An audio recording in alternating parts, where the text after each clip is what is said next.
When I say people, you say power, people! Good evening, People's Action, siblings and comrades. My name is Anthony Joel Quezada. I am a proud Chicagoan, and I'm here with the People's Lobby. Poverty is a condition that many of us are all too familiar with.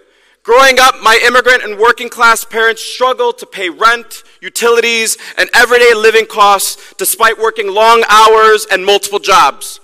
The lack of affordable housing and rent control laws in my community allowed corrupt politicians and greedy luxury housing developers to displace my neighbors while making record profits. That ain't right. These experiences inspired me to build real political power for poor and working class people as an organizer.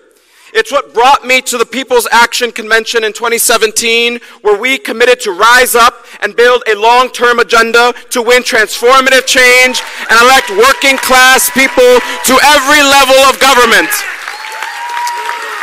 And it was at that convention where I committed to running for office within the next 5 years.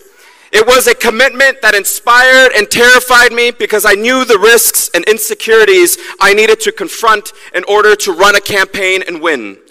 But after years of consistent organizing and with the love and solidarity of my community and our movement, I kept true to my commitment and won my race for county commissioner last year. Together, we beat a well-funded corporate lobbyist incumbent and I became the youngest commissioner, first openly gay Latino, and first Democratic Socialist on the Cook County Board of Commissioners.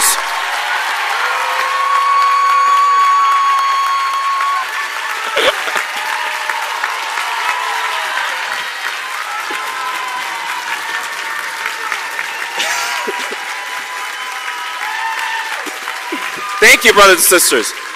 Serving in office over the past Sí se puede! Sí se puede!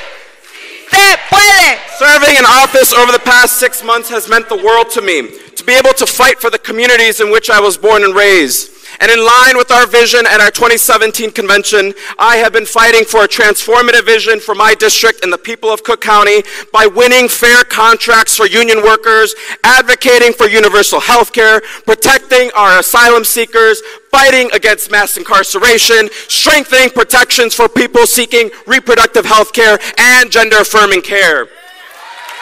And as a movement elected official, I utilize my office as an organizing tool to uplift the needs and demands of my community while also rejecting the narratives of scarcity and the politics of complacency in the halls of power. But there is much more work for us to do, brothers and sisters, across this country. The ultra-rich continue to tighten their grip on our democracy and economy, and an extremist right-wing movement is targeting our most vulnerable communities and legislating their hatred. That is why we must quadruple our efforts and elect more poor and working class people who share our compassionate values and vision for justice for all. This convention's theme of an organizing revival is an urgent call to action for all of us to mobilize, organize, and revolutionize our movement in every community across our country. It is time to reclaim our democracy, our government, our planet, and our future. Venceremos.